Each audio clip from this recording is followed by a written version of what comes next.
À tous des DDO. Attention pour le décompte final.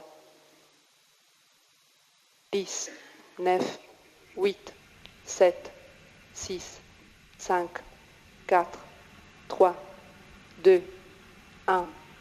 Top. Allumage Vulcain. Allumage EAP. Décollage.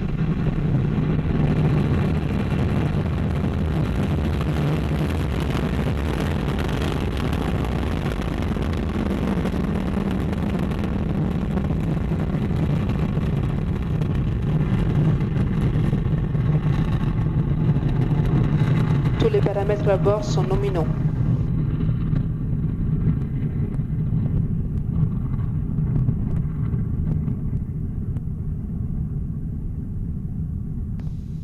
Les paramètres à bord sont conformes à l'attendu. Eh bien, c'est comme d'habitude, c'est phénoménal, c'est époustouflant. As always, it's absolutely amazing. It's too quick and with a very low cloud cover. But we are talking about 1,300 tons of thrust. That's the equivalent of 60 aircraft engines. And the two boosters are producing 90% of the power of the launcher. And the consumption rate is close to 2 tons of propellant per second. In 2 minutes, 240 tons of propellant will have been consumed. Yes, you can hear the extraordinary noise levels. Being on the terrace here, we can truly feel the power through these shock waves of sound. As you know, that our cameras will simply not be able to track the launcher for very long, so we'll have to go back to the trajectory that you see on the screens. This reflects in real time the trajectory of Ariane 5 because there's a little square that is moving along the predicted trajectory. You can see now on the bottom part of your screens, to the left, altitude in kilometers, to the right, speed in kilometers per second. In the sky above Kourou that is overcast, in a few moments, the boosters that are manufactured here in Guyana will have completed their mission, and the launcher will be able to jettison these empty boosters as 36 tons each, so 72 tons will be shed, but this is not counting, of course, the mass of the propellant.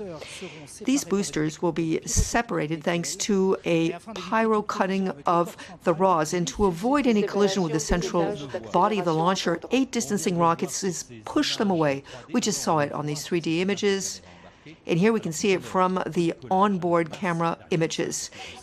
The mass at launch was 773 tons, but it slimmed down very fast.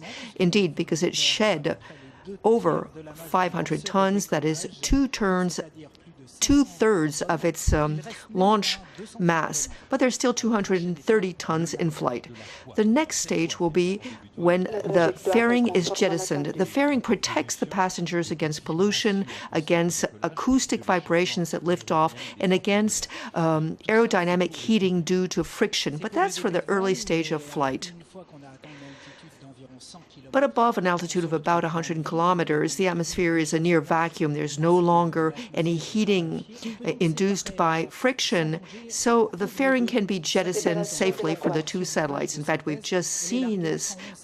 It is jettisoned at an altitude of 111 kilometers. It splits in half, and it seems to fall back into the ocean.